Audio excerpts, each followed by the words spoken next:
Good morning and Happy New Year, and thank you for joining us this morning. We start on our public agenda with minutes of the previous meeting. Sorry, I should have done, we haven't done introductions yet, have I? So, for those listening on the webcast, I'm Councillor Julie Stewart-Turner, Chair of Overview and Scrutiny Committee. Would you like to introduce the panel? Councillor Gulfer-Massive, Chair of Corporate Panel. Councillor Rob Walker, Chair of Economy and Neighbourhoods Panel. Carl Burke, Chair of Children and Young People's Panel. And we are expecting Councillor Liz Mage, who chairs our Health and Adult Social Care Panel. And on my left, Penny Bunker from the Governance Team. We have a number of visitors with us today, and when we're invited to contribute, if you can introduce yourselves at the beginning, that'd be really helpful, just so the people listening on the webcast can understand who else is in the room. That'd be really nice. So item 1 on our agenda is minutes of the previous meeting. Are the committee happy to approve the minutes? Okay. We have 2 recommendations that we need to just double check on. Because these are going to be formal recommendations that will be forwarded to the Cabinet. So on page 3, where it says resolved, it says the committee recommended the targeting of resources to strengthen other networks to bring them to a comparable level. That is, are we still happy to send that forward as a formal recommendation to Cabinet? Yep, nods all round. Is that okay, Penny? And then there is another one on page 5. Just want to double check on, right at the top, item 2 under resolved.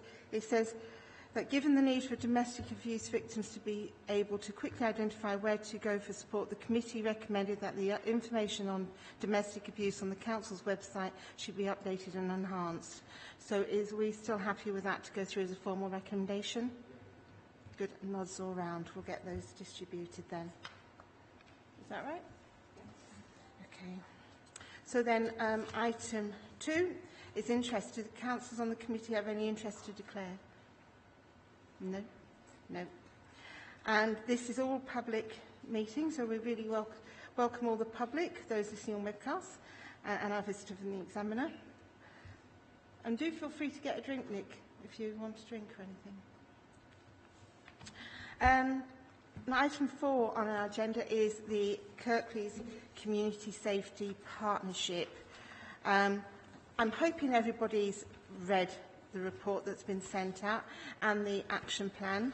But if you'd like to pick out any highlights or any additional information that you think we should be aware of, then please feel free. So who would like to kick off?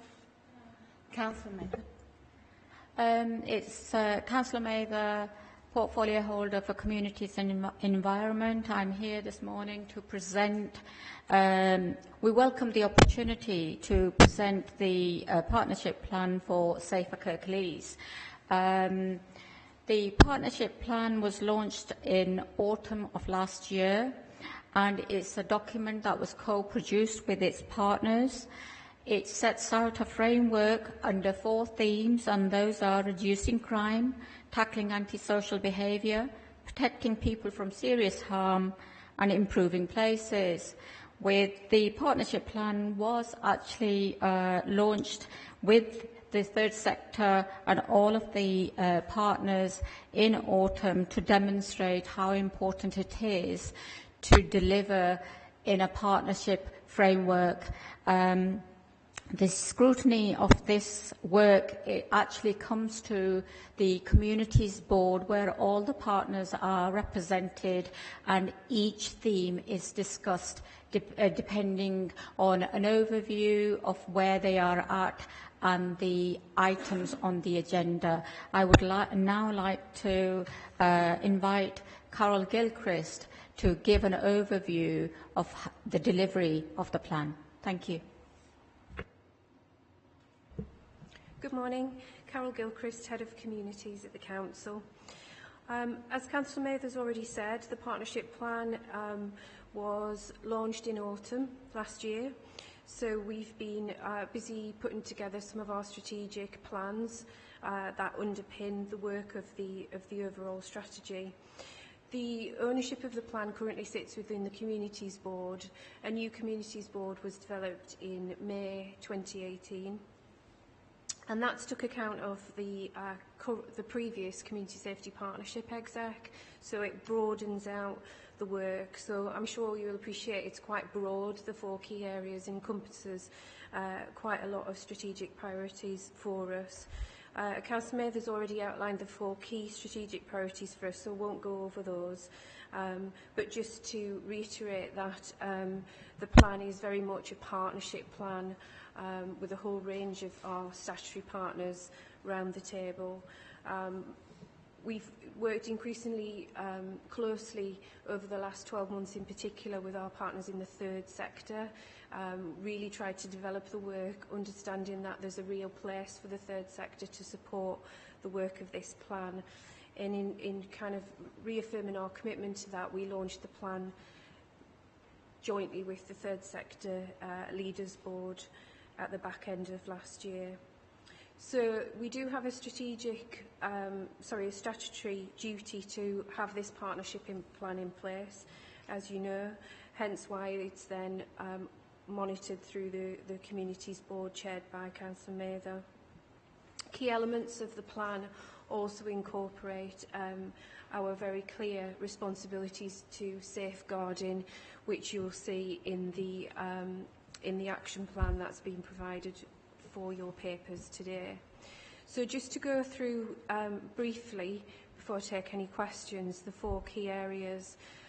So the work that we do around tackling antisocial behaviour, as we've discussed previous at this meeting, that we have a tiered approach which is around prevention, early resolution, and then our enforcement approach to antisocial behaviour. We obviously do use tools and powers in tackling crime and antisocial behaviour. However, our key focus is around prevention, trying to stop that from happening in the first place. Another key area for us over the last 12 months has been the work we've been doing around tackling gang activity across the district, with a focus on Huddersfield in particular. Members will know of the increase in activity that's been played out in the public domain, mainly across a couple of the Huddersfield wards. And we've put in place a number of actions, not less putting together a partnership team, both the council and the police, of staff to work with young people and their families around trying to prevent young people getting involved in serious violent crime. So that work has been carrying on now for probably about 6 months, and we're starting to see some fruits of labour in terms of working with those young people and families and drawing them back out from being involved in those gang activities across our district. Tackling crime then, focus has been around both burglary and vehicle crime, which in terms of the data that we've seen an increase on both of those over the last couple of quarters. We continue to have, as you can see in the action plan, some specific areas that we focus on, such as the town centre. We've done a number of programmes leading up to Christmas and going into the new year around particularly focusing on tackling some of the crime in the town centre and trying to reduce and sharing that information with our communities that the town centre is a safe place to come into. Protecting people from serious harm then, I suppose key areas for the Communities Board, the ones in which they lead on specifically is around tackling domestic abuse. I know Scrutiny panel received a report around domestic abuse at their last meeting, so I know you're fully familiar with a lot of the work that's going on there.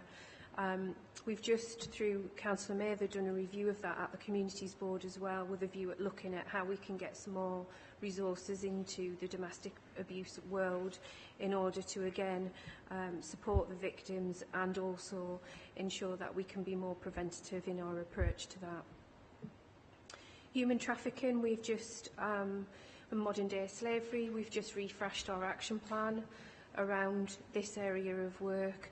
As we were a pilot for the government, rollout of modern-day slavery and human trafficking, we've evaluated that pilot and are pushing forward with making frontline staff more aware of the signs to look out for and how to report, so we can enable us to get an increase in reporting, which is low at the moment. Obviously, prevent, and I know at the previous meeting, Scrutiny received a report around prevent and channel, but that comes under our protecting people from serious harm, as does hate crime. So coming forward into 2019, I'm just conducting a review of our hate crime strategy, which I'll be starting in the next couple of weeks, with a view that we're more co-producing our hate crime strategy with the community, that we're more transparent around what we do, with a hope that we can really get the third-party hate crime reporting centres being more active and more visible right across the district. Improving Place is a new theme for the Communities Board. This was identified when we launched the new Communities Board, given the two high-level outcomes that we've been set to achieve across the district. Obviously, the first one, people in Kirklees live in a cohesive communities, feel safe and are protected from harm, but also people in Kirklees experience high-quality, clean, sustainable green environment. So we put together the Improving Place theme, which is essentially around making sure that our neighbourhoods are safe places for people to live, are welcoming places, and that they're active and vibrant in terms of how we support third sector involvement in that. I'll finish off there, Chair, and if there are any questions from the panel, I'll be happy to take those. I know I've got a number, but I think Carl was first.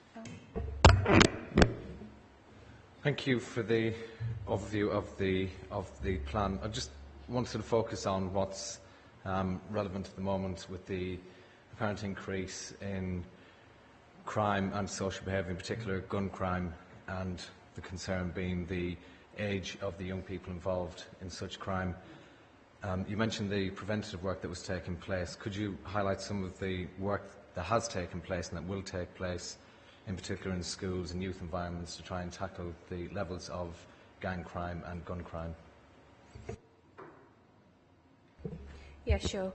So 8 to 9 months ago, we set up a referral process. So essentially, we've rolled that out just to schools and not wider at the moment.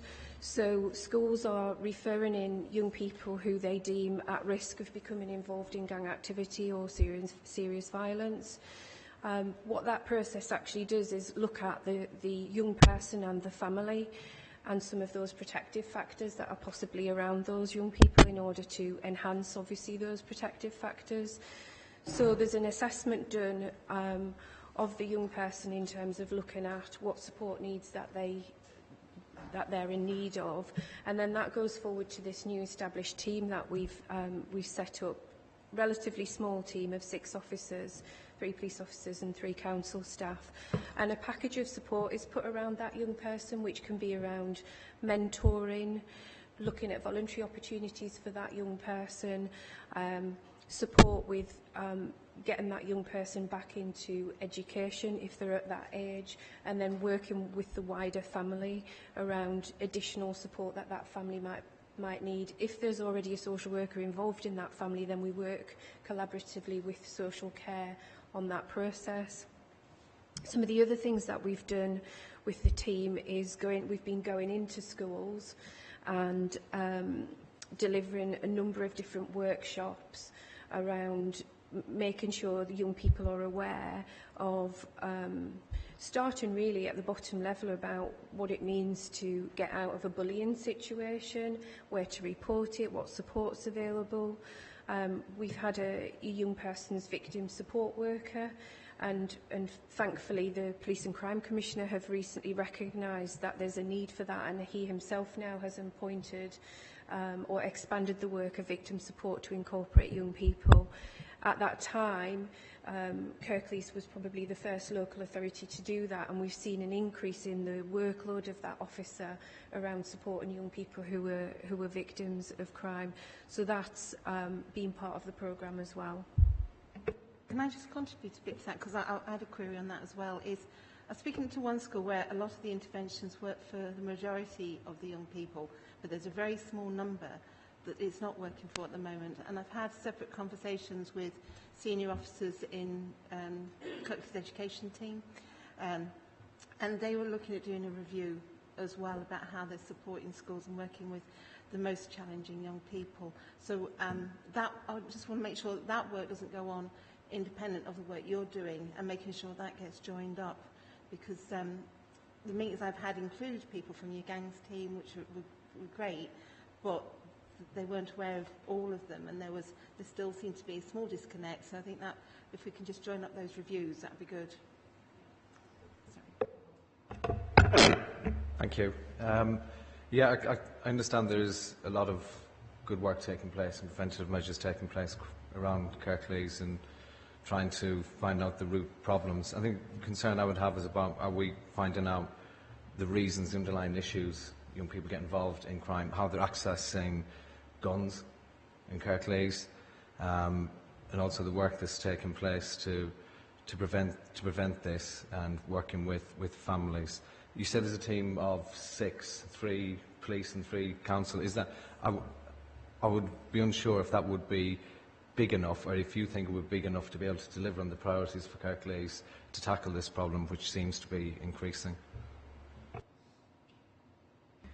I would always ask for more resources, wouldn't I? But we are looking to the government to try and help support some of this work that we're doing. We were successful with part of a West Yorkshire bid that the PCC, the Police and Crime Commissioner, submitted. So that's providing us with additional work, which we are commissioning in the form of mentoring for young people. We'll find out this week if we've been successful with another bid that we submitted to the National Troubled Families Programme, and that bid itself talks about how we will work with a substantial third sector organisation in Kirklees who focuses their work on young people based in the town centre. So we're trying to provide capacity both from additional funding that we're getting in, but also looking at how we can best use some of the resources that we've got in the council as well. Councillor Reddy, you want to add to that? I just wanted to say, alongside, there will never be enough investment, but I think the Police and Crime Commissioner, the budget proceeds of crime has meant our officers have been very successful buddying up with the third sector and community organisations to draw down funding. So it isn't something that the council can deliver on its own. Alongside making sure we coordinate our own services across the council, we need to make sure that we're in tune or in touch with all of the other work that's going on in our communities. When we're talking about young people being led into a life of crime, we're talking about underlying issues of poverty, disadvantage, and that takes more than the council. It takes a holistic approach where the community is at the heart, with the young person being nurtured from a very young age, and we're talking about primary school right the way up to adulthood. And I think some of those initiatives are beginning to bear fruit, but we're talking about we're talking about a partnership plan which was only launched last quarter. So I'm saying watch this space, but there is more going on than the 3 officers we're talking about here. Sorry, you've got Rob, then Liz. Thank you. Some concerns have been raised by councillors from across political parties about their involvement in the successful delivery of this strategy. I think the ward councillors feel that they often have a good understanding of what's happening at a local level and have frequent contact with groups within the community. And I feel with the end of the old neighbourhood management group type meetings, they feel that sometimes there can be a little bit of a gap, both in terms of knowing what's happening and having a positive input. I know that this has been recognised and things have happened.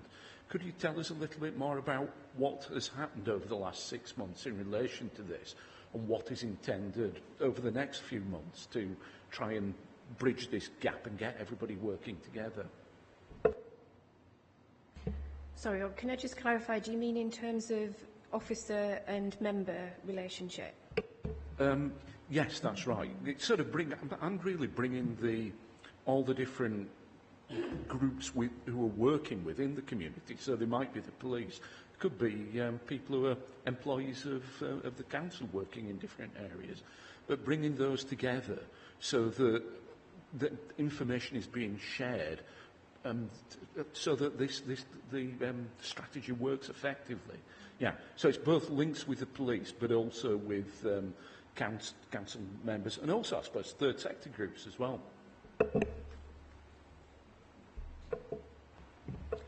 I think it's a very good question, and it has been recognised, it has been brought to our attention, and the cross-party working group on crime and policing in our neighbourhoods has been working on those very issues, and a recognition that the NMG in Huddersfield was effective, and maybe we should start talking to the councillors to ask what are the more successful approaches within their areas. And I know for a fact that over Christmas we did hold meetings, and I'm looking behind me to our officer Lee Hamilton, approaching North Kirklees councillors and asking whether a similar approach would be useful for them.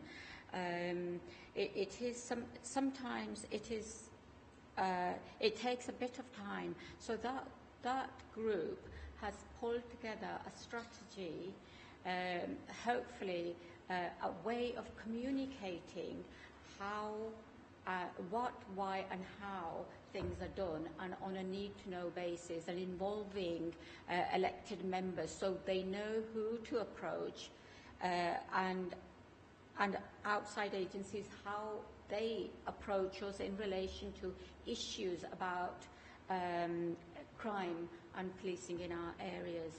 So I would say it's not 100% right, but we're moving towards a much more comprehensive framework where our elected members, officers and outside agencies would know how to approach and what to do and ensure that elected members are at the heart of what's happening in their wards. And I'd now like to ask if Carol has anything else to add.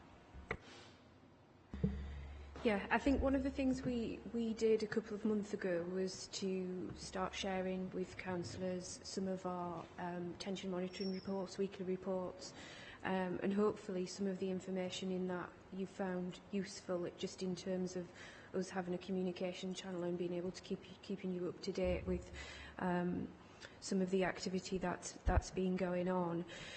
In addition to that, we're then, both myself and the Community Safety Manager, Lee, has been planning in ward meetings with all councillors. Obviously, that takes some time to get round every ward, as we've been doing it on a ward-by-ward basis. And at those meetings, sharing with members the specific data for their area, but also allowing us an opportunity to go into a bit more detail about some of the work we're doing, and then an opportunity for us to further develop the individual relationships with councillors at a local ward level in terms of what work we can jointly do together. We're now going through a second round of those meetings, so hopefully they'll start to bear some fruit as well. But just following on from what Councillor Mather was saying, in those areas in Huddersfield where we've seen some significant violent activity around gang activity, the police have been very proactive in terms of giving those ward members detailed information, very timely information. And then we've also had a couple of face-to-face briefings, both with the Dalton and the Deaton members, when those activities have happened on their patch, as another mechanism for trying to keep members up to date as possible. I do recognise there's more we can do in terms of communicating with members, but I'm hoping that when we get round to those meetings that will happen. Right, subsequent, you've got another one. So, then I've got Liz, Golfam and Carl. Really quickly. Yeah, I do recognise that things were happening in the autumn, and I think ward members did value the fact that those meetings were taking place. Really, my point was, I hope we can carry on building on that, and I think there are responsibilities both from officers, the police, and ward members to work together to form a partnership that is effective. Yeah, one of my points was on the same point, actually. Throughout this, you talk about partnership, but it should be about partnership that involves ward councillors as well. And that is very much lacking in your strategy document. So maybe that's why it's lacking in officers' approach as well. If there is a particular problem in a ward, my experience is that officers and partners meet, and then one of the actions from the action plan is to update the ward councillors, when actual fact it would have been far better and far more useful to invite the ward councillors to the actual meeting to be part of those discussions. And I really don't see why across the board that couldn't happen. If people are meeting to discuss a particular problem in a particular ward, then ward councillors should automatically be asked to attend that meeting and to be part of that action planning. Whatever ward it is, I recognise you've done some of it in Huddersfield, but whatever ward it is, then that should be in place, because that's what happened at the NMGs. You talked about particular issues, and that is definitely not in place and doesn't come through in your strategy at all. And I would have said that because it's not through your strategy, then where is the direction for officers to actually follow that approach? Ward councillors are partners just as everybody else is. But as well, my other question is as well about community engagement to ensure ASB is not tolerated and is tackled through active citizenship. Well, where is your community engagement as well? I'd like to know how that should work and where it is happening. Okay, because again, on the ground, where is it happening? Because in some areas there's very little evidence of that actually occurring. Thank you, Councillor Smaid. So I suppose, obviously, councillors at the heart of this partnership. In terms of the Communities Board, we have cross-representation on the board, and as I said earlier, we, both myself and the Community Safety Manager, have committed to meeting ward by ward with every single member across the council.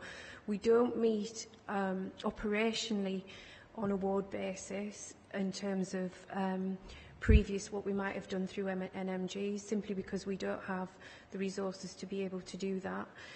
What the partnership are doing is meeting on a district basis monthly to look at the data. It's very much an operational meeting where tasks are given out to staff on the ground, but that covers a whole district. So, some districts have up to 9 wards in those districts. So if we were to invite elected members to those meetings, we've looked at how that would be manageable, and I don't think it would be manageable. So hence why myself and Lee have taken the task to come out and meet with members on a ward-by-ward basis to take you through the data we've got, introduce you to the staffing structure that we've got, and set up with each ward the basis of how we will intend to work together. So each councillor in each of the wards has a dedicated community safety officer, albeit we've only got 3 community safety officers that cover the whole district, but each councillor has a named person, and the idea is... Just interject, I'm sorry to interrupt you, but what I'm talking about is when there is a specific problem in a ward, and partners meet to discuss that problem, then ward councillors should be part of those discussions. And that isn't in here that will happen, and it doesn't happen in some places. Maybe in some it does, but it doesn't. You've got your district level structure. What I'm talking about is action planning to try and tackle particular problems in particular areas. Where is the ward councillor input into that action planning? Okay. It should happen. It should be happening, Liz, and we can talk about that for sure. Councillor Smage, there is a clear mission in the partnership plan in order to make it much more overt. We need to take on board what you're saying. We need to ensure that our intention is, or the service intention is, to work with ward councillors because they're community champions.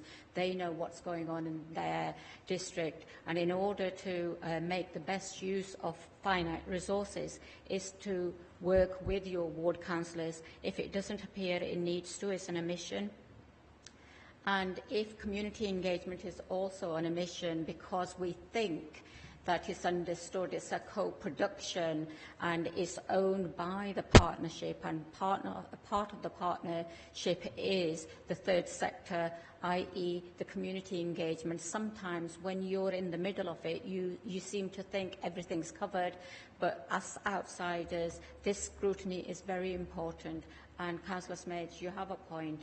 If that omission can be rectified, we'll come back and put that in. Yeah, community engagement is in. My question on community engagement is how is it working? I'd like to know how that is supposed to work. Thank you. Okay, would that be helpful if we note that as a recommendation so it goes through channels that the partnership plan is updated to reflect the value that ward members bring to tackling local issues? Yeah? But I do have Cole Famsel on that same point, and then it's Gulf Family. I don't want to revisit this once we've moved on. It is to do with neighbourhood management group meetings that we did have. I found them highly beneficial and useful, being able to know exactly what was happening in the area, working with key partners, working with housing, working with the police and working with everybody else. We knew exactly what was happening in our areas, and we met when we needed to do that. I don't know what impact that would have on resources, why we couldn't do something similar again. The Cabinet member mentioned it takes time and we need to work with outside agencies. Accept all of that, and that's what we used to do. You also mentioned about moving to a comprehensive framework.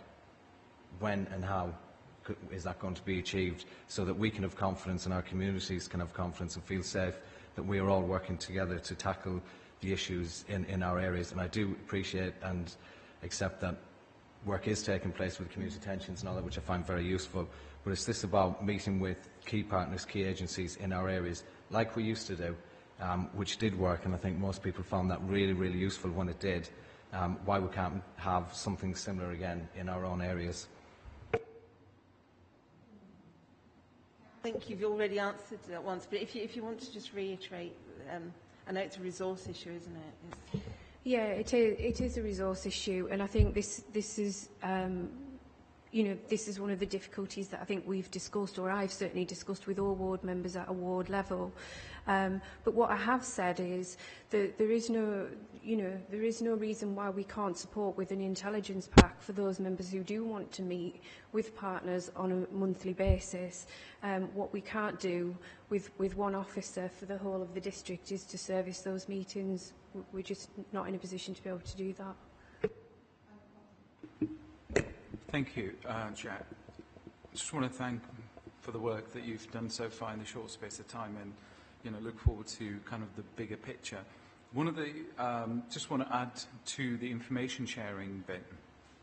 It's great. I mean, some of the work that we've been given information in relation to the community tensions, or it gives you slightly in-depth picture of what the reality is.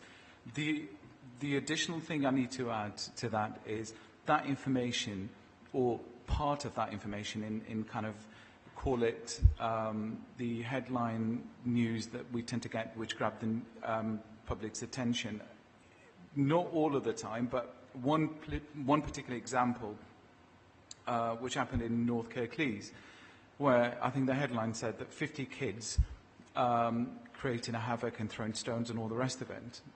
I would disagree. I know the area. Barely a handful of kids were there. That kind of news to the public, and the public are distorting it out because that's what it's printed. I think we need to have something in this partnership where we can get the right information out there to the public and actually kind of dispel the myth of, you know, what individuals on Twitter, social media are saying, because ultimately it boils down to that perception and the idea of, you know, what is reality and what's happening, and it gets kind of blown out of proportion. The second is resources. It's not in our domain. There's a number of incidents have happened. We all know the hotspots we've got in our areas. And just give one idea, until you get the officer to come down and have a look, reality of what's happening there, these hotspots, by simply sat there talking, which we have, it's not going to resolve. And somehow kind of build that relationship with that, you know, particular department within the police to kind of focus more. So information, the right information to the public domain. How we do that, you know, that's something to kind of think it over, and somehow trying to get the police, and I completely understand with the resources that we've got and the lack of officers, how do we actually deal with that in that bigger picture?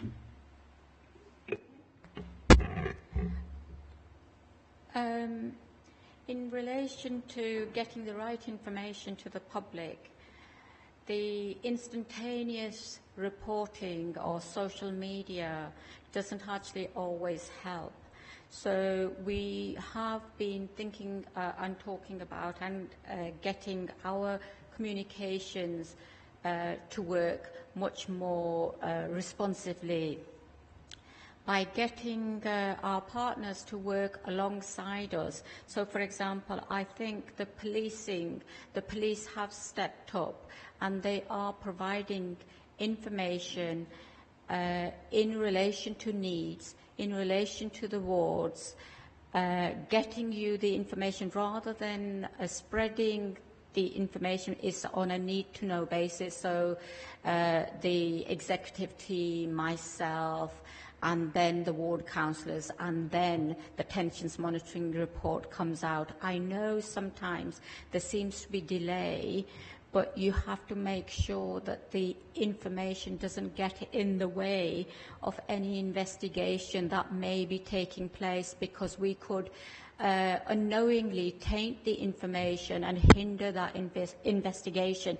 I understand what you're saying, and that was one of the main reasons why the leader asked for a cross-party working group on crime and policing, was to clarify the lines of communication so that our elected members felt reassured that they were getting the information they needed at the time the incident happened, and how to react and what to communicate to members of their community. So I'm not saying we're there, but we're working towards it, and I'm hoping this year we will fine-tune and get better with that information.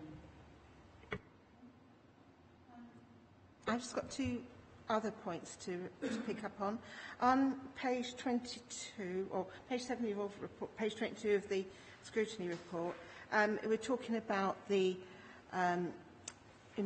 more integrated, coordinated approach to tackle neighbourhood issues and improve reporting, which is good. We have got some officers that are really good at going out and about and identifying issues, but then they're coming up against a brick wall about resolving them, because many of the issues are on council-owned land. So I just wondered if the council's physical resources and procurement service were part of the partnership team. Yes, they are part of it. Yeah. Right, so that is still something we need to work through, because they're coming to us with, they've identified there's issues with council-owned land and it's not getting resolved, and they're coming against a brick wall. So that's one thing we need to think through and find a solution to. Okay.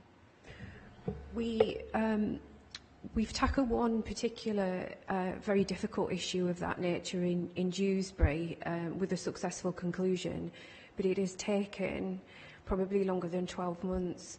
So we just need to keep learning from each of those cases in turn. But just to reassure you, we are working collectively with our partners in the council. And my other query is around the domestic abuse. Last time we had a report on that. There was a bid submitted to develop more preventative work, particularly around perpetrator programmes and doing research with children and young people. And I just wonder if we've got the results of that bid, or if they've been successful or not. We don't know yet. Okay, it'd be interesting to get an update on that. Rob. Yeah, very specific thing to do with the domestic abuse.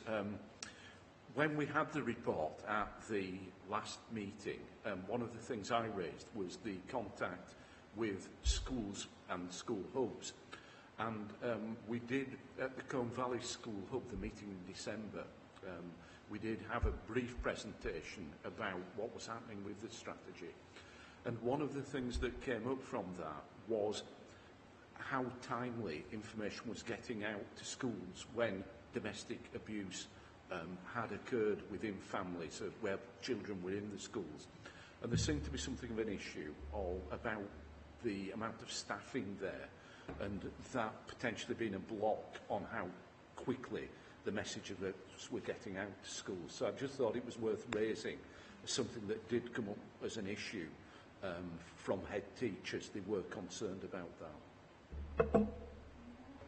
Just to say that following the last Scrutiny meeting, we did have quite an in-depth discussion at the Communities Board about the discussion that you'd had here, but also some of the forward planning. And I know that work is ongoing now and will be coming back to the next Communities Board, so it is in our sights. Is there anything else? No, just thank you very much for all your contributions and all the great work you're doing. It is impressive. Thank you very much. And then if you want to make way for Will, would you like to come forward? And we'll move on to item 5.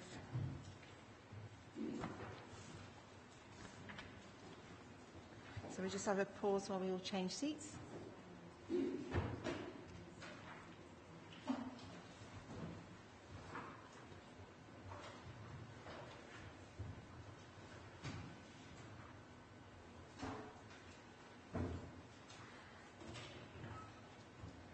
Okay, we're going to move on to item 5 now, which is around CCTV review in the council.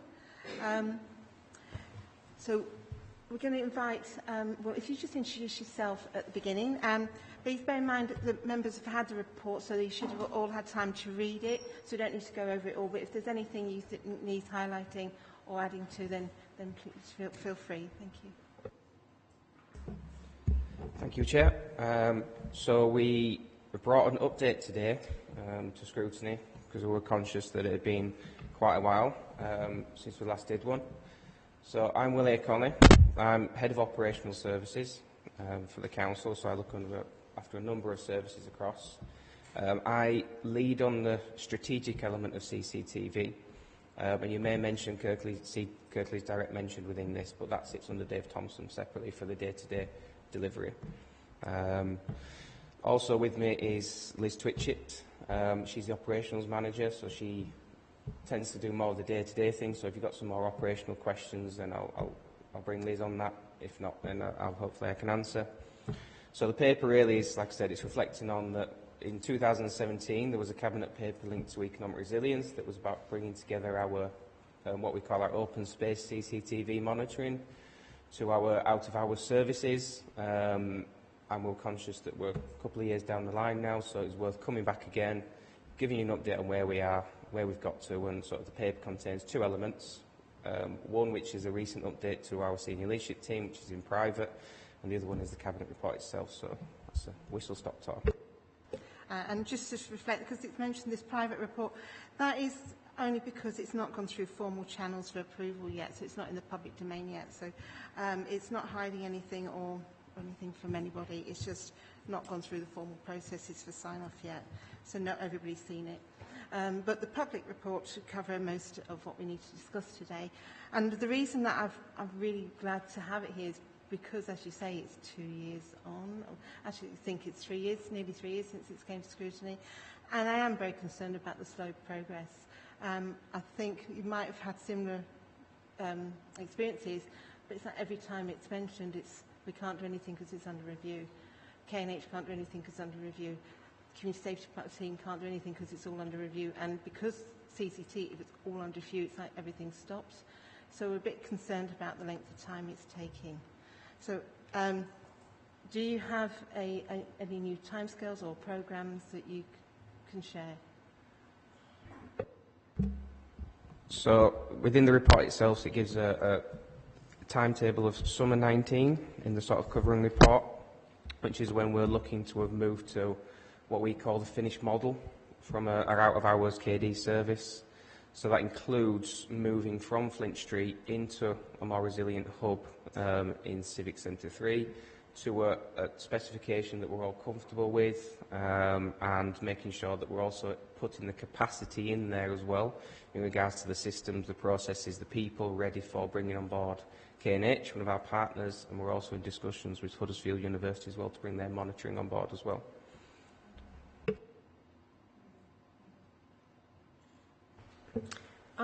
When you get to a new hub and you talk about CCTV monitoring, does that mean that the CCTV cameras across Kirklees will be monitored on a 24-hour basis, or does that mean that some are monitored and some are not?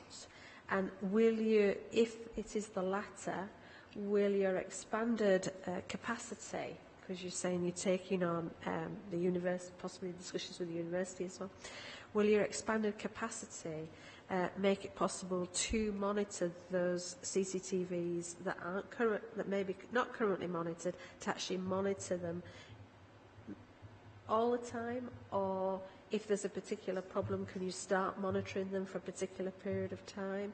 How is it going to work? Thank you. So some of the limitations we do have are on what type of cameras we have. So some are connected in to a wider network where we can bring it back through our data cables to essential hubs, some are not. So obviously we need to look at a replacement schedule when we're looking to replace some of those. I know that there is some in your own ward, councillor, that I know that we've talked about before. So I think along with looking at when we're bringing our partners on, one of the key things we're looking at is where do they have existing cameras that may be able to support us as well. So one of the key things at Huddersfield University, one of the benefits we see is that there's a big black hole in our town centre at the moment. So if they come online, we can look at theirs. It's a seamless transition. Again, looking at K&H, some of their estates, they have monitoring as well, so we'll be able to bring those on board. Most of their cameras are ones that we can connect into remotely. So they're not all monitored 24 hours. There is a 24-hour service, and when we get an issue, a call through something, then resources diverted onto them as and when the call comes through. Thanks, Chair. I'm going to throw this open and just bear with me on this one. When it comes to CCTV, not everything, like you said, it's not monitored 24 hours. We've got certain amounts, so if you kind of draw a circle of what the area that we cover, then you've got other blank spots in residential areas, away from town centres, away from certain areas, but yet you've got a huge amount and a spike in domestic CCTV cameras. And if you've seen some of the footages around the area on WhatsApp groups and people sharing where there's been a crime, burglary and that kind of thing, you realise somebody's trying to break in the door. You've got the view, they're hooded and all the rest of it. They get into a car, you don't see the other bit. Is there any way of collating this information or having a list of people to sign up to, or simply send an address so we've got a database as actually who has CCTV in surrounding their properties? Because it might be the case that if that view is blocked with balaclavas and whatever it is, they're going to go around the corner, change into a different pair of clothes or take the balaclava off, and somebody might just pick that up.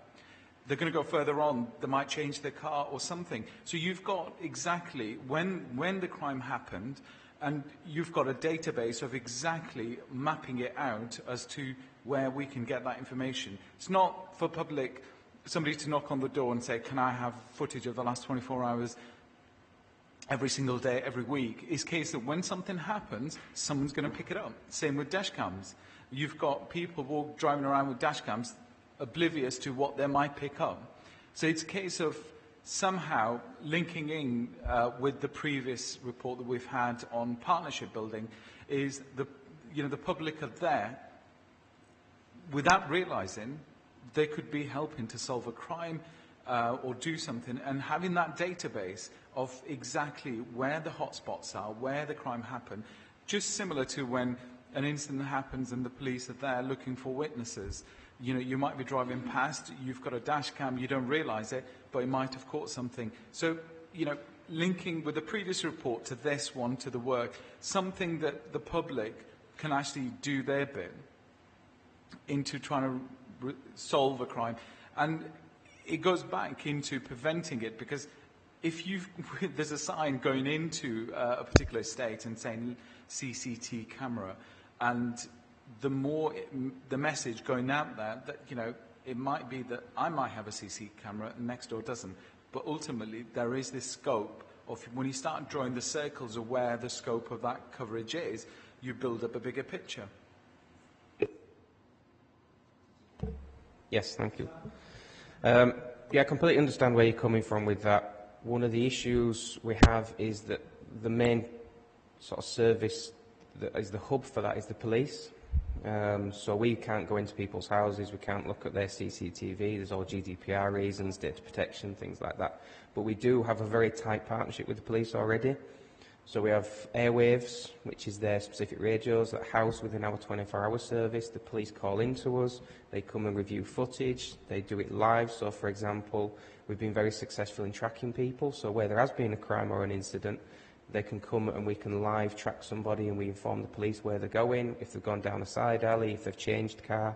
So some of that happens now, but it doesn't link to domestic at the moment. Just one example. A number of incidents happen and people are going around, incident happened, just one example, where neighbours got CCTV camera, they don't. The police had to go around to kind of knock on the door, they were working, so that time and energy spent on trying to get that footage, it's a simple thing. Like you said, it is the police, but it's a partnership working, whether the database be with the police or with a partnership hub, whichever. It's individuals. It's not kind of compulsory for somebody to go around and saying, I want that information. It's individuals to sign up to that. So I've got a CC camera and this is the coverage. And with that, you've got an email address and a contact number. So when you're looking for that information and you've got incident which happened a particular number, and you've got somebody, possibly the only entry point to that particular estate or road, that somebody's actually probably have seen something, by sending an email across or getting in touch with that person because you've got that consent and information there, the advancement with technology is that they can easily get that timeline frame, email it to the police, they can check it, solves the problem. It's trying to use what we've got. It's not a case of going out there and saying, we want that information from you. It's people to sign up to that and people to give that consent saying, yeah, here's the information. And it might sound simple, but the fact is, it's me giving my consent, going around GDPR and all the rest. So, yes, be us as Kirklees or the partnership, police, or whoever it is, have a list of possibly a database. Similar incident where I think it was one of the Midlands police, where they were basically saying, send your dash cam footage on incidents which have happened that you might have seen, or somebody using a mobile phone, that kind of thing. You have to go through that whole process. The first time they went live, it nearly crashed the system. It's not sending, it's when you want to tap into that information, because that information is there for at least 48 hours in some cases, maybe more. You sort of beat me to in the end there. So you're right, we haven't looked at a specific database or a way of someone signing up as a partnership. I think that's something we could possibly look at. I know I sit on the same partnership as Carol, who's just been in, so we can see if we can link that across with the police. But what the police are doing, and we're helping support them with, is them creating this remote access. So people who do have dash cams, CCTV, having a website where they can download it voluntarily if there's been a crime, an issue. So the police are sort of working from that way in. So I think you're right, we can probably look at the partnership and see is there a database, a way of voluntarily signing up to this sort of thing. Yeah.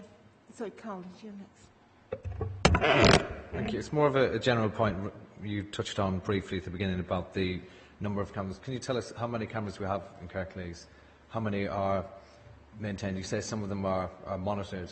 How many are not monitored, and especially on the 24-hour? On page 32 of the report, in 3.2, economic resilience, it refers back to 2016 when 800 arrests were made for a variety of offences because of working with CCTV images and working in partnership with the police. Do you have any up-to-date figures on that so we know where we are with CCTV and the importance of it and what it plays within Kirklees? I must admit I don't have them in my head at the moment, but I shall defer to Liz and see if she has some.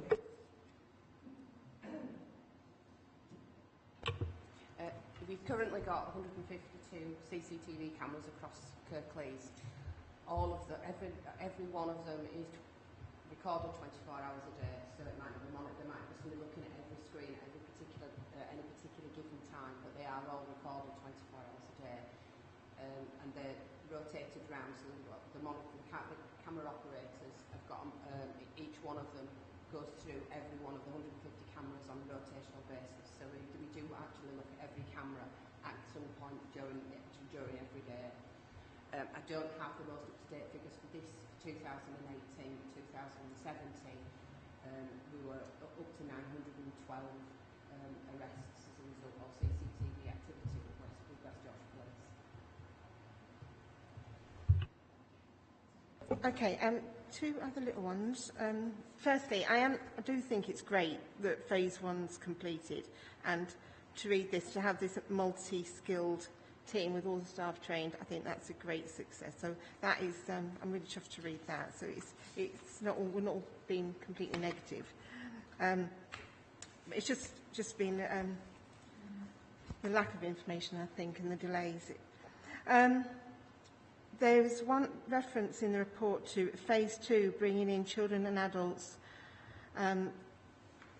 services, in addition, revenue savings with the council, etc. And it says scrutiny will be consulted. I'm just wondering if children and adults are coming on board, and has any of the scrutiny panels been consulted yet? Not yet. The work programme for adults and children's, given some of the challenges they've faced recently, I've sort of put this a bit to one side. So that's why in the meantime we've concentrated on moving to Civic Centre 3, to that sort of making sure we've got the right specification there and exploring the partners. So we're quite advanced with K&H, and we're in sort of early phases with Huddersfield, so we've concentrated on the other bits, so we are continuing to move while children and adults become ready. It's still in the plan, yeah. We're just not quite yet for them. And will our panels be included in that? Yes. Okay. And one other, I just have one other. Huddersfield Town Centre cameras. Is there going to be any update on the systems on the cameras that we've got now? Because some of them are quite old, and wonder if the hardware's being refreshed or the software's being refreshed. I would refer to Liz as a sort of operational update. We've got a full maintenance contract, so the cameras that we've got are on full maintenance regime, so they're all serviced every year, and as they come to the end of their life, we've got a maintenance programme. We've got a replacement programme, so as they start to sort of wear out, then we'll be replacing them. We don't have a budget currently for additional cameras. It's maintaining the cameras that we've got. But we do have a budget for a replacement as they come to the end of life, you say? Yeah, there's a budget in place. The budget that we've got allows for replacement of cameras as they get to so when they wear out or they get beyond help, then they are replaced with new equipment. Yeah, just one more, but did you have on the same point? Last one then for me is environmental crime. This is one of the things that I keep saying, oh, we can't do that yet because it's all under review. But a lot of authorities do use cameras to tackle environmental crime. And I wondered if it's something that you're going to consider you're going to be introducing in the very near future. Very good. Yes. So that's why I specifically mentioned open space CCTV for this update, because we do have a lot of other CCTV within the council. We have our own security systems. We have onboard CCTV on our bin wagons. There's lots of things that aren't in this. But one of the elements we are looking at is we're currently looking to procure a mobile camera system specifically for fly tipping hotspots, environmental crime hotspots. So that should be with us soon as sort of a bit of a test of theory, shall we say. So we're getting 1 or 2 cameras. We're going to try them in the hotspots and we'll see what success we get from those. Can I say we actually do have an electric mobile CCTV vehicle that was launched. I think, Julie, you were there for the photographs just before Christmas. So it's not just talking, we are actually delivering on some of it. I mean, thank you, Chair. On that point on environmental issue, I'm proud to say that Dewsbury South have got mobile CCTV cameras on that, and we're tackling on this one, and we're going on in the coming months, we're using that. And this money came in through the environmental project that we had a year ago, so we had some spare, and we have had some success in terms of trying to find individuals, and it's kind of, links into what the point I was going to make in the question was. The areas that we have CCTV cameras in town centres and others and monitored 24 hours, or at least are linked into the mainframe, is for the public when they're going in, they're realising one of the things is they want to feel safe. And one of the ways of doing that is to say that somebody's actually monitoring. If something happens, and 2 ways, one, feeling safe, and the other, wanted to deter somebody. Do we firstly have signs, visible signs, not kind of like hidden away in small print, to say that this area is monitored 24 hours with CC cameras? And I hear the nods yes. And the second one is, if areas, and this is something that we've considered and are going to put that into practice, is put signs in areas of hotspots and saying we have a message we're trying to work out based around CCTV, mobile, so it stops people dumping at certain hotspots and it makes them think, because the other message is about the prosecution, and somehow link that with the police, because one of the issues we had in order to kind of progress to the next stage is when you've got the footage, there's actually legality, it's not GDPR, there's a legal issue. Do we pass it on to the police, which we can, which we do? Do the police prosecute? Who has, there's such a loophole of legality to come over this, which we have, and now we can progress to the next stage of it. So, signs where we can put around, deter people and saying, we will prosecute you. Yeah, we worked on a comms package just before Christmas, and we're looking to build on that as well to sort of let people know what we do, how successful we are, how we're starting to tackle this. We have the powers to take people to court. One of the issues we have is it's incredibly difficult on the burden of proof to take people, but we are successful when we do. One of the good things that came out just before Christmas was the new UK waste strategy, and that's starting to consult on much tighter control of waste. So it's looking at making from sort of cradle to grave, electronic tagging, tracking, making sure we know where it comes from, where it goes, who's handling it, making sure that waste transfer operators, who are some of the grey market problems that we have, they've got a CPC type system in place as well. So luckily government have acknowledged this problem. They're looking to tighten up legislation, and that should help us really start to task the people that are doing this. Okay. Liz, I think this will be the final point. Is this? Yeah, I just wanted to clarify about the vehicle that you mentioned. There has been a CCTV vehicle for a little while now. I think it was illegal parking it was supposed to be monitoring for, but quite often it's been seen in a car park in Huddersfield, which is not very good when you've probably just passed somebody illegally parking in as you've come from your area into Huddersfield. So how are the vehicles actually being used, and how can you assure us that they will go to everywhere in Kirklees to look at the hot spots, if that's what they're for, to monitor the hot spots on a regular basis, and that it won't be parked in a car park? So we have had a vehicle for a while. It tends to be its main priorities directed towards where there's civil issues, or there's issues where the police are saying there may be some marches, there may be some hotspots, as you say. So that's how it's main scheduling. But I'll pass across to Liz for its day-to-day scheduling. We've got the council's got 2 CCTV vehicles, one which is for mobile parking enforcement, and then there's the public open space CCTV vehicle as well.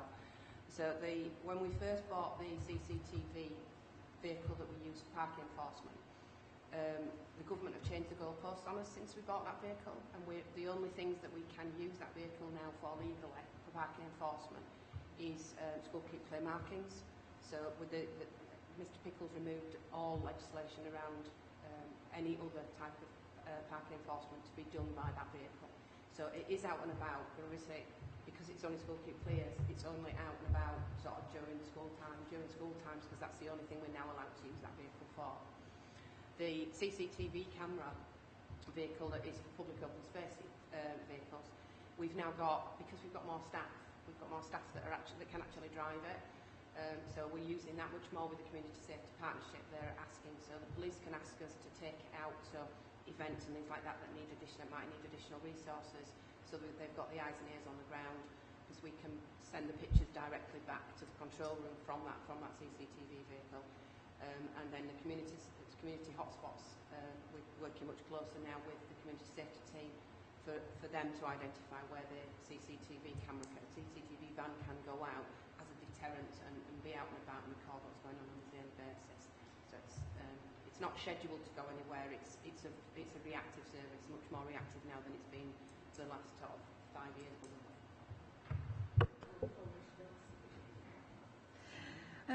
Thank you for all the feedback today. It's been really helpful, and but I would like to schedule this to come back later in the year and see what we've achieved in the summer 2019.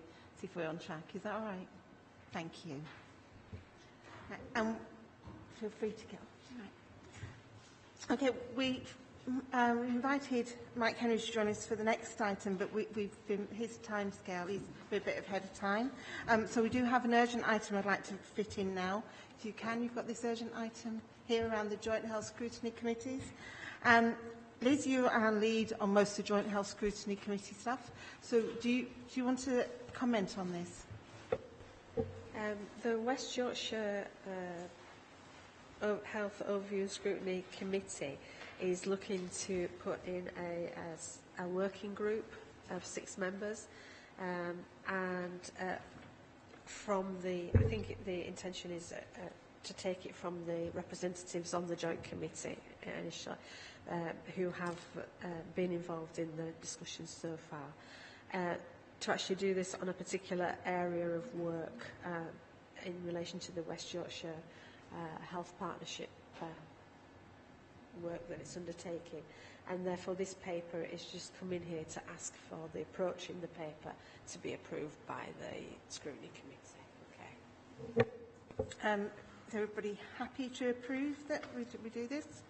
Yeah? Yeah? Everyone's nodding.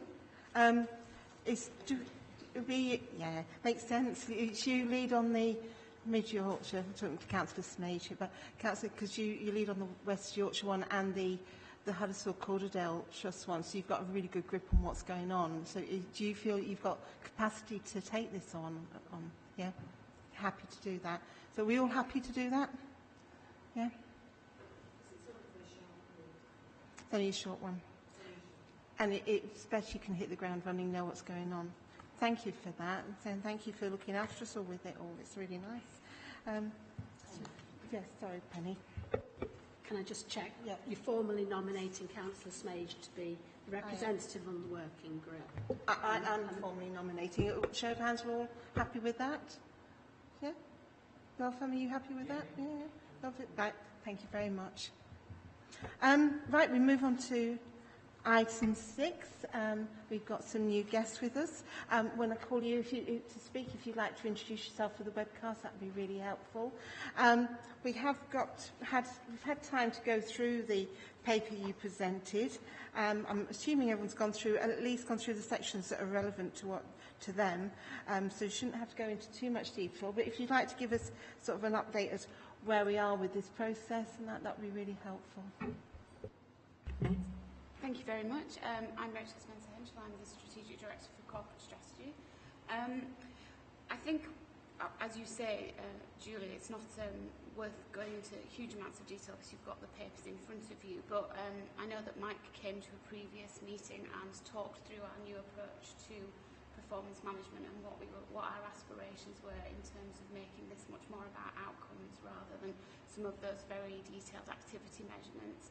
I think the key thing for me is to say what we'd really like today is to get some, constructive support and criticism around how we could improve this, because we very much acknowledge that even though this is Q2, it's by no means the finished article, and we are definitely trying to build up that set of intelligence that will give us a much more rounded picture of how we're achieving against these outcomes. So it would be really, really helpful to get Scrutiny's input and feedback into that.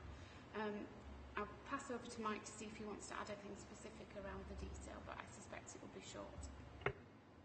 Thanks, Rachel. So I'm Mike Henry, Head of Intelligence and Performance, and I think just to reiterate what Rachel said, it's about getting your thoughts and comments and how we can kind of sweep on future iterations of the report, and also to make the point that the performance report's now configured by outcomes, which is different to the Council's portfolio arrangements. So we'll look to meet with individual members of the committee over coming weeks to establish a framework and agree content for performance reports for individual scrutiny panels. I'll just start, I'll bring you up in just a sec. I just want to start by saying, for me, I like this, personally I like this more than the previous one. I think it's nice to be clear about what the Council's trying to achieve. It sort of manages expectations, and it does clearly identify areas where we need to probably think about focusing our attention and our efforts. And so I found this is already a big step forward for me, but I'm sure between us we can work together to even fine-tune it and make it even better. So thank you for your hard work over the last very few months. You've made a big difference in a short amount of time. Thank you. So, Rob. Yeah. I guess we're here to comment on the process rather than the detail of the report. So, a couple of comments. First thing, it's fairly minor point really. The kind of diagram that we've got on page 38, I don't know if it's me, but I find it quite difficult really to interpret, and I just wonder if there has been an attempt to get feedback from a kind of cross-section of people about how they find this kind of presentation of information, how useful they find it. I love diagrams, so I quite enjoyed looking at this and trying to work out what it means, but I'm not sure it's that easy to follow for people. I'm not sure it gets across the headline messages particularly effectively. That was my first point. Second point, which is a major one, is I think in terms of the process, I think if we're going to do this effectively, really it would be better if the sections which apply to our panel were looked at within those panels, which would allow us to go into things in much greater depth. And I notice from point 1, page 35, the summary of what's happening, you mentioned that we've assigned an intelligence and performance lead for each of the outcomes. And I think it would be good to make linkage between the person who's doing that and the relevant scrutiny panel person, so we could discuss these things in a little bit more depth. And perhaps that person could then come along to our scrutiny panel meeting when we actually, if that is decided the appropriate thing, if we then are going to look at the section which relates to our panel. So just really wondering, is this what is envisaged? If not, what is the alternative approach that you envisage happening? I'll just pick up the point on the diagram, because I do find diagrams it's almost like a Marmite thing, isn't it? You either love them or you hate them. We did something very similar at the Picture of Kirklees event, where we said we'd take a village of 1,000 people and try to reflect it. Again, feedback, as you would imagine, has been mixed. Some people absolutely love it, some people just can't get along with it. We've tried to put that in, and we will be more nuanced as we go forward in terms of how we present that. But again, I think it's quite hard with diagrams to get something that actually speaks to everyone. But by having a combination of a diagram and also the kind of narrative, hopefully it will tick a box for each person depending on their style. I'll ask Mike to pick up the process point. Yeah, absolutely. So I think as part of the conversations, we'll introduce you to each of those intelligence leads, and then, yeah, absolutely, if it's appropriate for those to attend individual scrutiny panels to provide some support in relation to the intelligence, then, yeah, that's absolutely fine. We can do that. As I understand, we were going to try and produce an exceptions report for the panels, but the whole reports was supposed to be shared with each lead member on the briefings with the cabinet members. Is that right? I think one of the slight tricky areas is that some of these outcomes overlap a number of panels, so it's trying to pull out some of those. At the moment, we're at the stage of trying to align some of the activity against the outcomes and actually putting some real challenge back to services to make sure that they're not just artificially aligning activity against outcome, and that we genuinely are measuring what we know will improve that outcome. And that's a bit of a culture shift, I think. But certainly, once the intelligence lead gets that link into the panel, then they can work with that panel on what will be most useful for them, because it might not necessarily be one size fits all for each panel. Makes sense. Go on, Fran. I'm just going to comment on this diagram and say it's great, by the way. I know we had an issue, we discussed this issue with David Bundy about people with disabilities and how they access information with different colours. And I mean, I have it, use it as a badge of honour, somebody who's dyslexic. This is perfect, you know, with the different colours and, you know, the whole idea of just literally just picking it up. So I know it was not intentionally, but it's great. It is picked up fairly quickly, and, you know, for the individuals out there, I think it would start great idea for us to start doing and using simple fonts that which kind of other people can read, which we, you know, individuals find it normal. So great, thank you. Pass it, Liz. There's no time frames on the report, so the first thing I thought, well, the picture, fine, but it doesn't tell me when this picture covers to and from. You know what I mean? It's July to September at the front of the report, but then is that picture July to September, or is it the same time frames? You see what I'm getting to? And when we are getting it quarterly, how are you going to make sure that the new information that's coming in that quarter is highlighted as well, so you can clearly see what's new and what is building up over the various quarters? Also, in relation to discussing it with individual scrutiny panels, I think as soon as the information is ready and available, then letting lead members have that information will be useful, so that we can then circulate to the committee, and we can then pull into the necessary meetings anything that we wish to discuss and bring out at necessary meetings, so we can ensure that the right people are there for those discussions.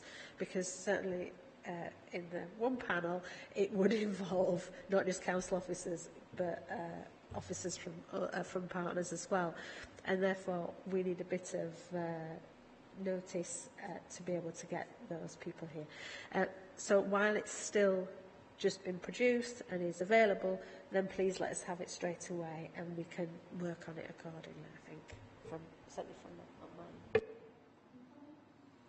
think just in terms of the diagram, yes, that it's good to spot that because it isn't the same time period as the rest of the report. So we just need to be clearer about what we're reporting in that. So thank you for that.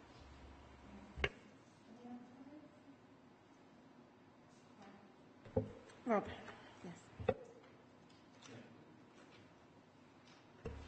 This is a content comment rather than a process comment. The page 51, the sustainable economy section. One thing I was a bit surprised about was it mentions the refresh of the Kirklees economic strategy, but there isn't actually any mention of the inclusive growth group. And the work that's been undertaken there was highlighted by Councillor Pandor as a key focus really for the work of the council.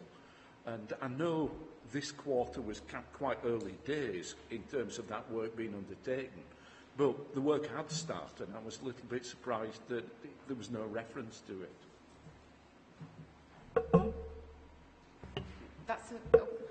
That's a fair observation, actually. It's probably just an omission, but it should be in there. As you say, as Councillor Pandora has said, it's quite a key element, that inclusive economy, and how we're actually striving to be not just about growth, but about inclusive growth. So, yeah, I take that point. We can reflect that in the next quarter. I just have one query, which is also about the content. It refers to the adult social care survey. And it's how this goes out on a regular basis to everybody. And I just wondered if the service gives feedback to people so they know why they're asked the same questions over and over. Because I get surveys through from different organisations. And I think, well, I did this last year. Why am I doing it again? And I don't know what difference it makes. So I just wondered if that communication is being challenged, so it's a two-way communication.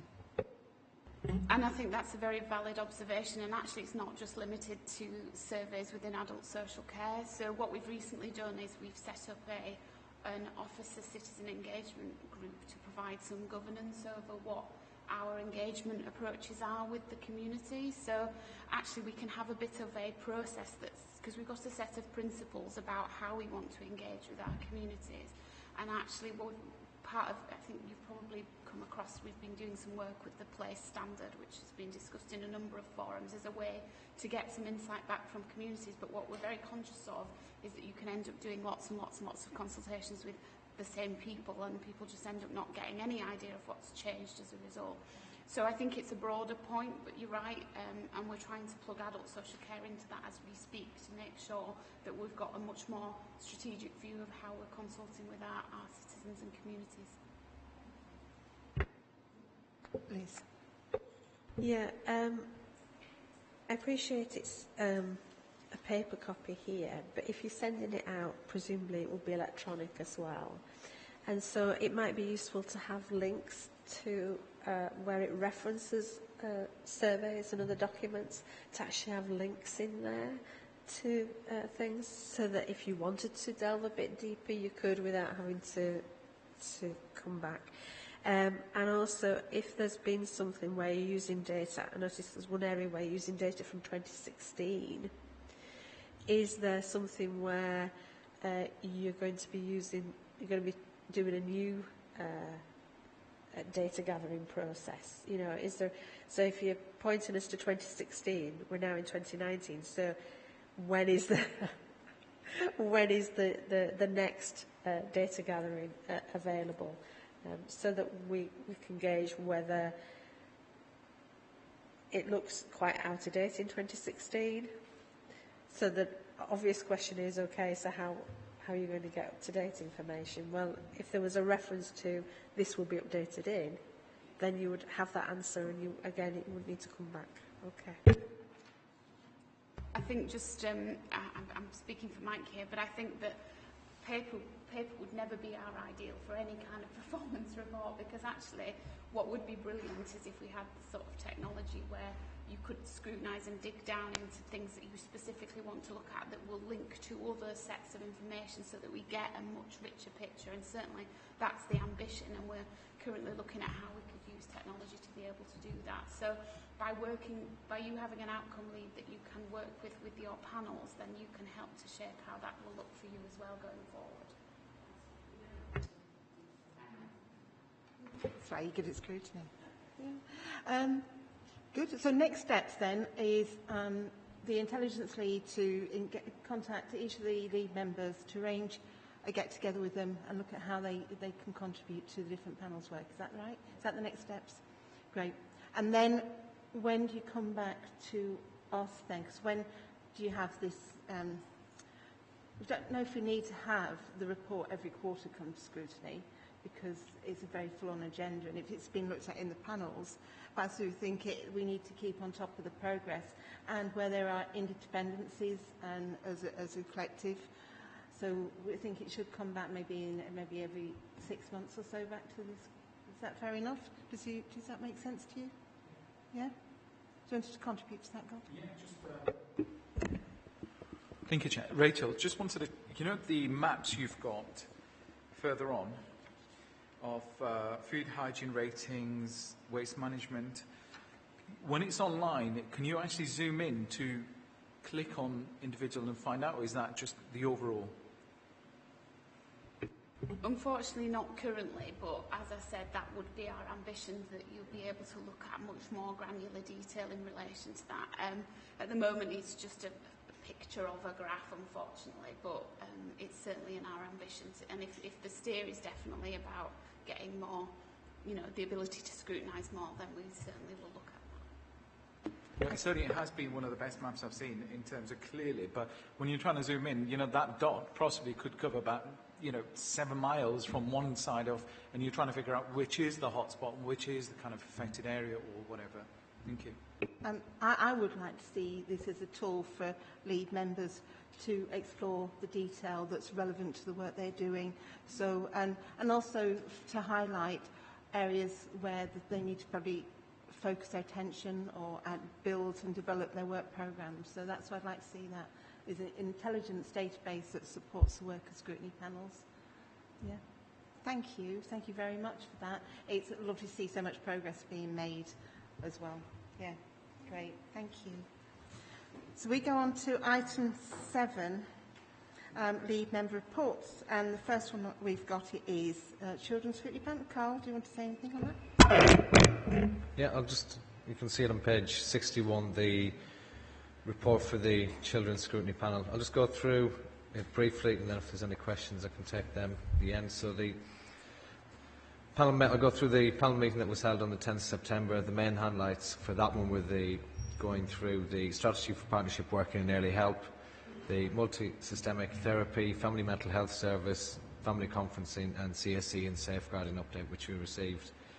The outcomes you can see are underneath those headlines for strategy for partnership working and the CSE safeguarding. The panel also met on the 9th of November. Main highlights from that meeting were the KSCB annual report and the review of all age disability.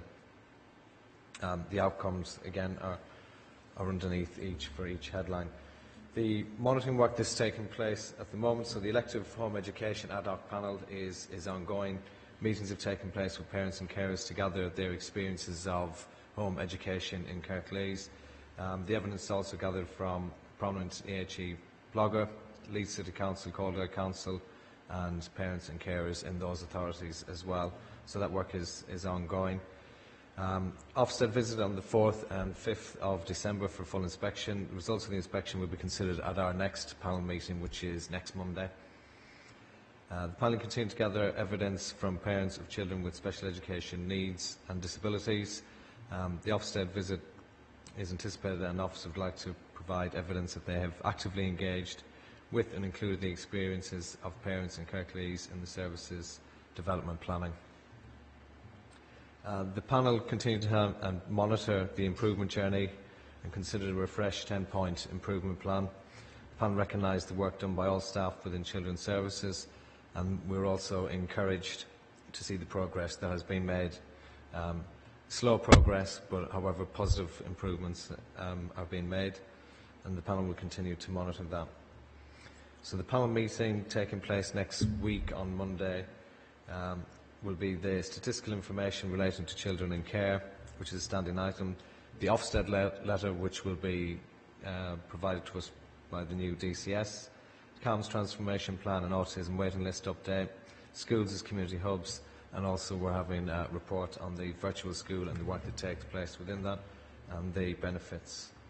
Addition meeting will be held in January or February to consider statistical information relating to children in care, EHE update, an update on training for accommodation providers and takeaways on CSE, and then a general CSE update.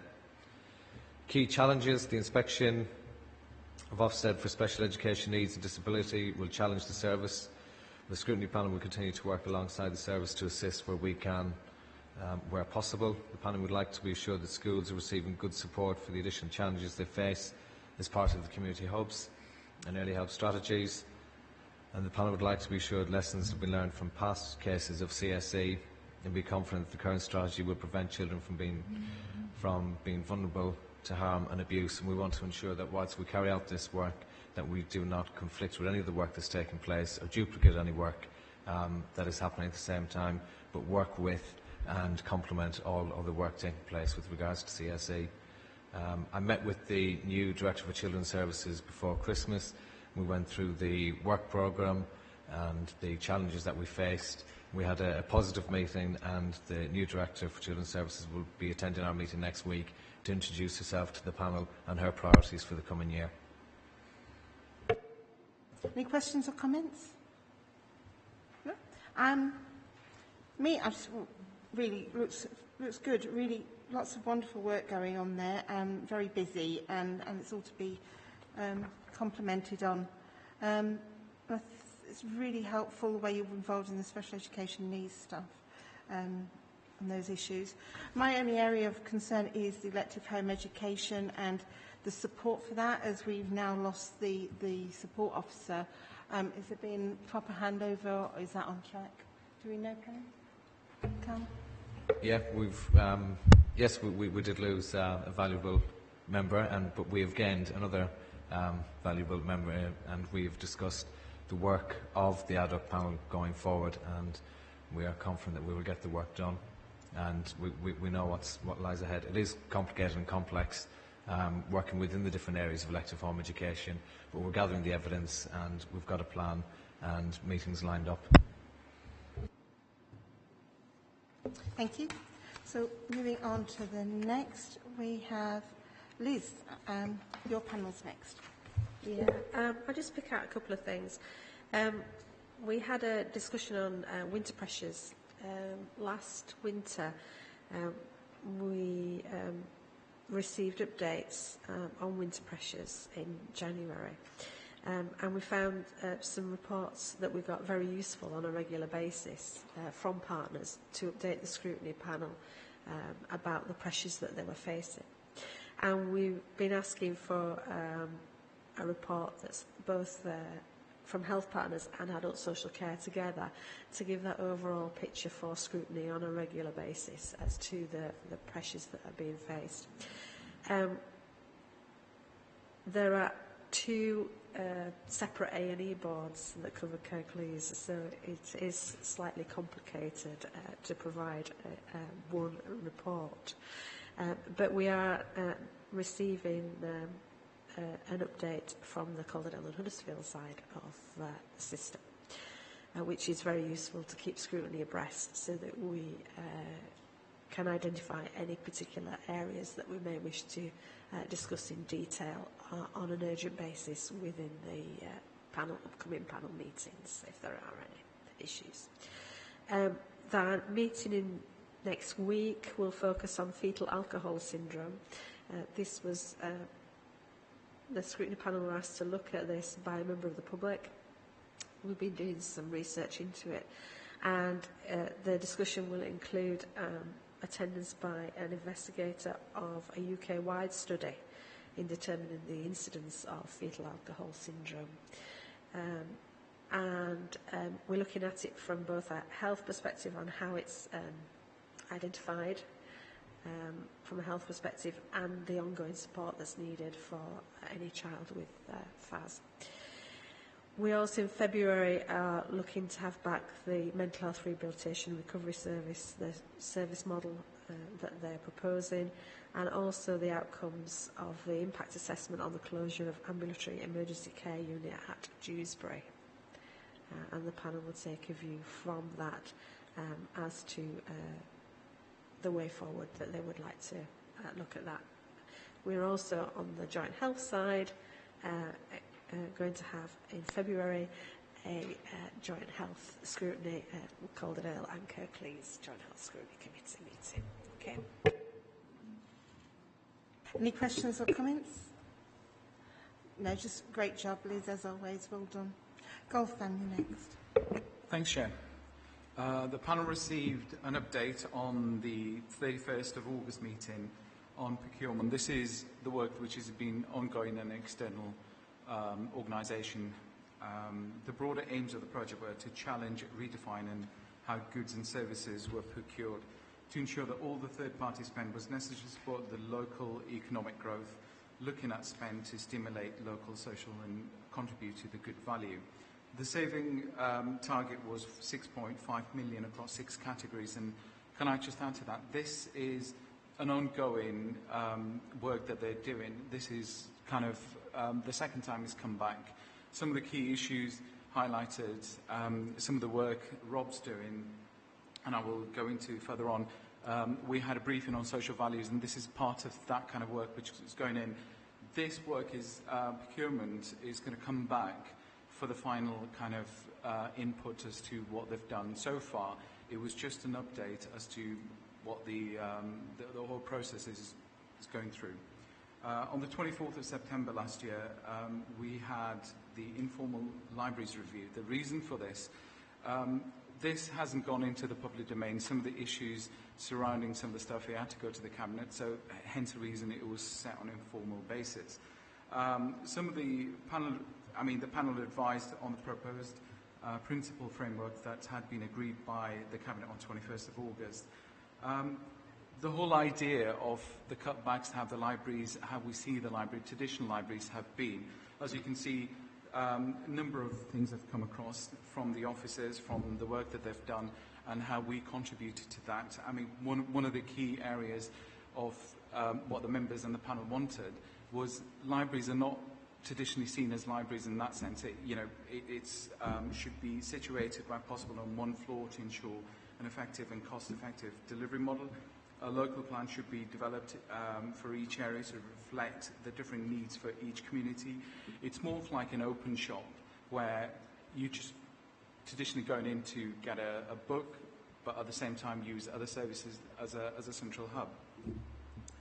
On the 11th of October, the Scrutiny panel received an overview on 3 key strategic themes sat behind the Council People Strategy.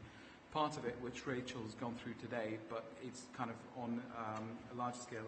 What we looked at is development, well-being, and were advised that the 8 work streams sat behind the themes in order to deliver the overall strategy. They were also told the key activity taking place within the development work stream was in relation to developing emotional intelligence, establishing the council and coaching organisation, inclusion, diversity and learning offer and apprenticeships. We also got, on the 29th meeting, got an update on the Democracy Commission work which has been ongoing. This went through the council a while back, and this was an update as to how we can give our feedback. A number of things have come about, and one of the things is the relationship between officers and councillors. And this, just on the bottom, if you can note that, the panel committed to undertake a day in the life of an officer and feedback this experience, and number of panel members have agreed to take different areas to work in that. We had an opportunity, and I think one of the panel members took this, where questions were asked on a very short, I think it was less than a minute blog, where what perception, the reality of the officers is what the councillors do and vice versa in that respect. Not everybody gets, apart from the senior day-to-day officers who interact with councillors, it's a way of people to kind of understand what we do and what the officers are kind of the grassroots do.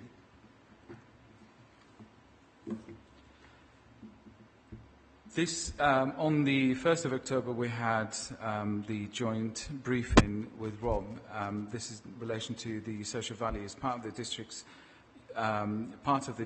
district were within the top 10 deprived areas in the country, and there were 4 main themes to the amended approach: spend on anchor institutions in getting wider social and local economic values, employment and commissioning, employment opportunities and conditions, land, property, investment.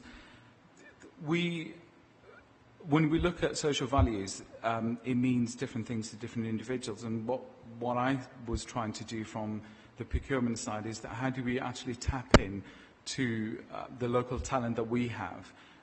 Completely agree with some of the officers when it comes to certain work that we do. You know, we can't limit ourselves within the boundaries, but there are opportunities that we can tap into the local area, and how do we make it easier? That, again, is an ongoing work, working with Julie and other officers to see how we can actually put that into practice.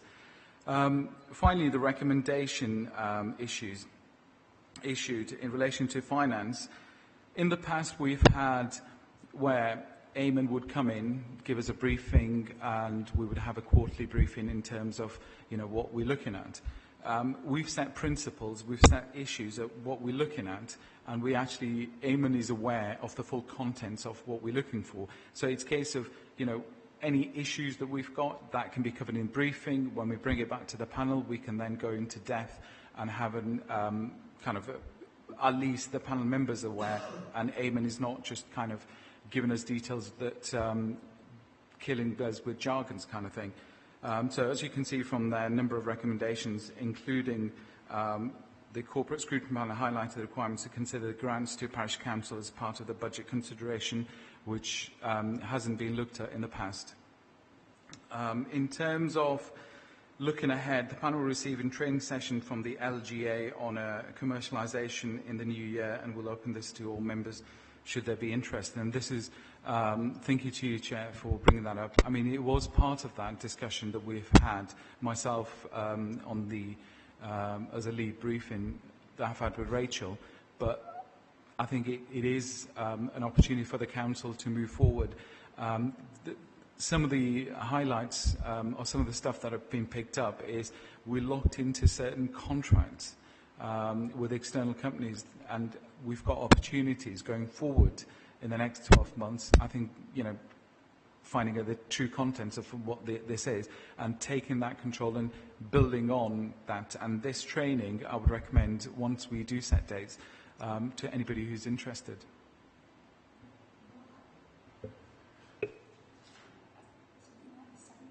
Yeah. I think the date was put in the diary. Okay, it's good. So, any other comments or questions? Can I just, I really like, well, I've had really good feedback about the people strategy and the work you're doing there, so that was nice. And I like you're doing the day in the life of an officer. That was good. Looking forward, the commercialisation training, it seems like we're challenging the LGA because they hadn't developed a training programme on that yet, but they're now developing one for us, so I'm really chuffed about that. On your work programme initially, you also had the land letting policy on the list of things to tackle this year, and I wondered if you scheduled that in yet. We've had a briefing on that. That hasn't been scheduled in. If I remember correctly, we've got the asset transfer. We've done that. I think it was done last year.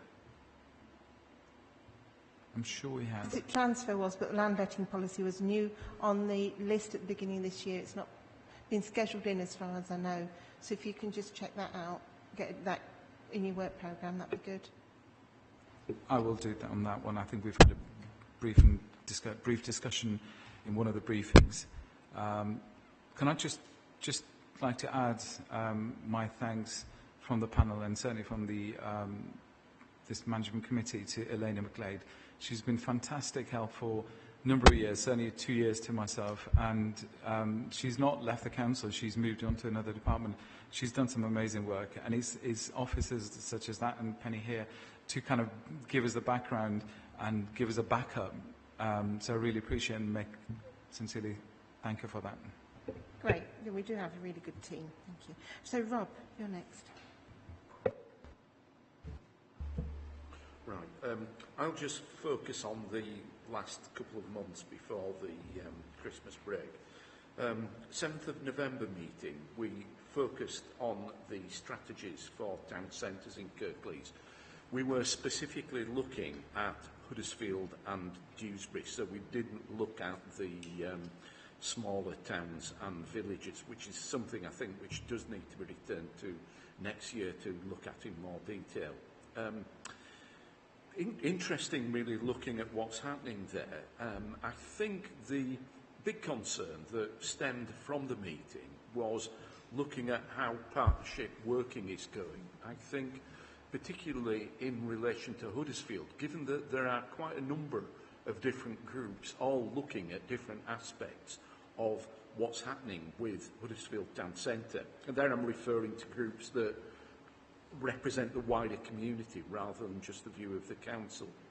And I think the main concern, the main thing that the panel felt they would like to look at in more depth was how those different groups are coming together and working in a kind of partnership that pulls all this information, all these views together.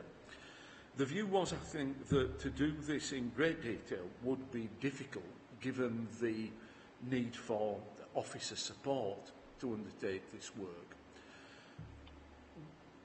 Since then, we've kind of returned to it a little bit. Just before Christmas, I had a fairly detailed chat with Councillor McBride about it. And I do think it's something that I need to come back to. I think I need to talk to Councillor McBride again. And I need to talk to yourself, Julie, about what we might do in terms of this work going forward. So that was interesting. Dewsbury, in some ways, the work that's happening in Dewsbury is a little bit further forward than the work happening in Huddersfield in terms of plans being put together. So one of the things that we are doing this month is to visit Dewsbury, specifically to look at what's happening in the market, but also to look at and discuss with councillors and council officers what's happening in terms of the wider strategy for Dewsbury. In the December meeting, we focused on the draft green space strategy. That was interesting and a bit of a departure in that we just didn't look at this from the council point of view. We had Rob Dalby as the lead officer presenting that, along with Councillor Mather as the cabinet lead. But we also got a representative from Natural Kirklees, who are the umbrella organisation representing groups with an interest in the green theme within the wider community. And I felt that was quite productive and very positive discussion, which looked at some of the good work that was happening and made some good recommendations in terms of moving things forward.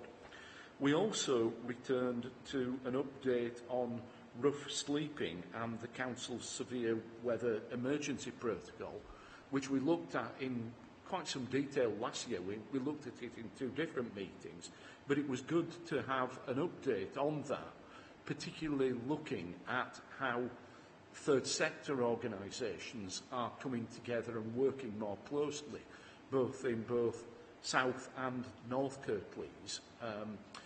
One little bit of a concern there was that some really good work is happening, and there have been attempts to pull together a publication of that. It hasn't yet gone out more widely, and I think we said we would like that to go out over the next few weeks, really, while it's still an issue that people are very concerned about with the winter weather. Going forward, we're going to return to the Kirklees economic strategy and the inclusive growth strategy. One of our big concerns is the fact that we feel those two things should be integrated. Like our review really of what's happening in town centres, we think the development of partnerships, meaningful partnerships, which are about co-production of strategies, so that businesses, the wider community is very much involved in this rather than just being informed about what's happening, excuse me, is absolutely key for this being successful moving forward. And we look forward to seeing how progress has been made around this on the 17th of January. We're also going to receive more formally the Homelessness and Rough Sleeping Strategy consultation paper before that goes through to Cabinet in February, and then it's coming to the Council in March. We're also going to have an initial discussion around the issue of the waste strategy and waste minimisation in Kirklees. Interestingly, with this meeting, now we had a kind of detailed discussion with Willie Cornley and with Councillor Mather about this, but since that meeting, I think the decision's been made that a paper's actually coming to full council on the day before the scrutiny meeting.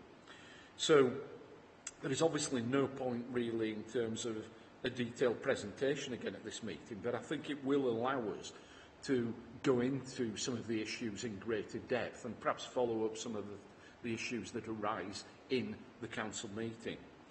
We do expect to follow that up again in February when we really dig into the waste and recycling issues in more detail. It will also be really interesting to look at this in relation to the report, the government report that came out just before Christmas, which was outlining the new national strategy, because I think there are all sorts of implications for the authority in terms of things like statutory recycling of food waste. I know there was some discussion of this at a cabinet meeting which was reported in the Examiner about the potential cost to the authority of carrying this out. So that's quite an important area that we want to look at in more depth. In terms of other things that are coming up, we're going to be looking at the digital strategy for Kirklees. We feel this links very much to the economic strategy, but it also has wider implications for households. Some interesting things happening in terms of things like the City Fibre scheme, which is being implemented in Huddersfield, and a similar scheme which is being implemented, hopefully, in North Kirklees, I think focused on Dewsbury. So some interesting things happening there. It will be good to question how that's going. The other final thing that we're going to look at, which is something that's come up at full council meetings on a number of occasions, is the air quality strategy, where I think there is some overlap, particularly I think, Liz, with your panel in terms of the health implications of this strategy. Yeah, so that's it really. Okay, any questions or comments? Yeah, in terms of the food waste strategy, something that I think it would be advised, we've got such huge number of homes going in, Kirklees, new build, and one of the things that I've been looking at in kind of individually on some of the riverside development is how do we actually put that? Because if you have that food kind of some way of actually kind of recycling, using it into the garden, compost, that kind of thing, we would actually reduce the lot number, but it would, I guess, something along those lines to then feed it back to the Cabinet to set it up as a policy, because I can tell you that right now, when it comes to the housing developments and the housing associations, it's an extra burden for them. But if you think about long-term strategy, what this work can do is actually set something, embed it in stone where, long-term, we can, it's almost like a cultural change of recycling and get into the habit of it, and not just, one or two cartons. I'm talking about the food waste. Yeah, I think waste minimisation and recycling is very important. In the past, there has been some work around this. I actually welcome the government's decision, well, recommendation anyway, I guess, at this stage, that this become a mandatory factor for councils to take on board. But I do recognise that potentially it will cost more. I think we've got to look at how this can effectively be implemented, but welcome it as a positive development. Thanks, Rob. Good to see you've been so busy and really productive. Thank you. Everyone has. On my report, I don't think it really have much to add to what's already there. I did go to the Police and Crime Panel, as I said, I would, and raise the issue of domestic abuse. It was received very favourably. There was actually members from all West Yorkshire scrutiny panels there, which was the first time I'd seen that. But nobody with any fixed proposals at that meeting, so that was the only fixed proposal was doing something on domestic abuse. They said they would follow that up, so I'm hoping I will hear from them. I asked for their forward plans so that we could keep, so we developed this relationship with them on things that were bigger than Kirklees. But the forward plan was only 2 months. So Penny is following that up to see if we can get more of a forward plan so that we can develop a relationship with Police and Crime Panel on issues that are bigger than Kirklees. So that's ongoing. Sadly, we've had to cancel our co-op tea gathering because we only had 2 co-op teas that can make today's date. So hopefully we'll reschedule a catch-up with them sometime soon. We need to organise that. So that's all. Thank you very much. Last item on the agenda is our forward plan. I had hoped that we'd get the transformation programme update in before full council, but the reports and the plan isn't ready for us yet. So sadly that will be coming to our March meeting, but we're reassured it shouldn't have any major impact on the budget decisions in February. So next meeting in March, it's at a 9:30 start because there are some quite big topics that we need to go over. That's there. Any comments or questions on the forward plan? No? Well, thank you for your contributions today. So that's the end of our public meeting. Thank you, Penny.